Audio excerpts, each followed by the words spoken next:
இன்னைக்கு ரெசிபி ஒரு ஹெல்த்தியான வெந்தயக்கீரை கிரேவி. இது வந்து ஒரு 5 நிமிஷத்துல செஞ்சிடலாம். எப்படி செய்யறதுன்னு பார்க்கலாமா? அப்படியே நம்ம சேனலை சப்ஸ்கிரைப் பண்ணுங்க. பாத்திரத்துல எண்ணெய் எதுவும் ஊற்ற வேண்டாம். வெந்தயக்கீரை வந்து வாஷ் பண்ணி எடுத்து வச்சிருக்கேன், அதை சேர்த்துக்கலாம்.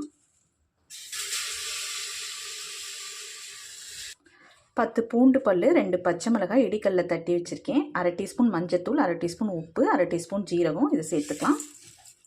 கீரை வேகிறதுக்கு ஒரு கிளாஸ் தண்ணி சேர்த்துக்கலாம். ஒரு 5லேருந்து 8 நிமிஷம் கீரை நல்லா வேகட்டும். கீரை நல்லா வெந்துருச்சு.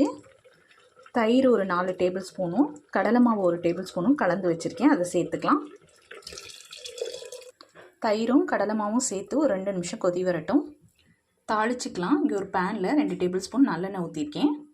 10லேருந்து 15 சின்ன வெங்காயம் பொடியாக கட் பண்ணி வச்சுருக்கேன். 2 வரமிளகாய், ஜீரகம் 1 டீஸ்பூன் அதை சேர்த்துக்கலாம். தாளித்ததை இப்போ வெந்தயக்கீரையில் சேர்த்துக்கலாம். அருமையான வெந்தயக்கீரை கிரேவி ரெடி ஆயிடுச்சு. நீங்களும் ட்ரை பண்ணி பாருங்கள். இன்னைக்கு ரெசிபி ஒரு ஹெல்த்தியான வெந்தயக்கீரை கிரேவி. இது வந்து ஒரு 5 நிமிஷத்தில் செஞ்சிடலாம். எப்படி செய்கிறதுன்னு பார்க்கலாமா? அப்படியே நம்ம சேனலை சப்ஸ்கிரைப் பண்ணுங்கள்.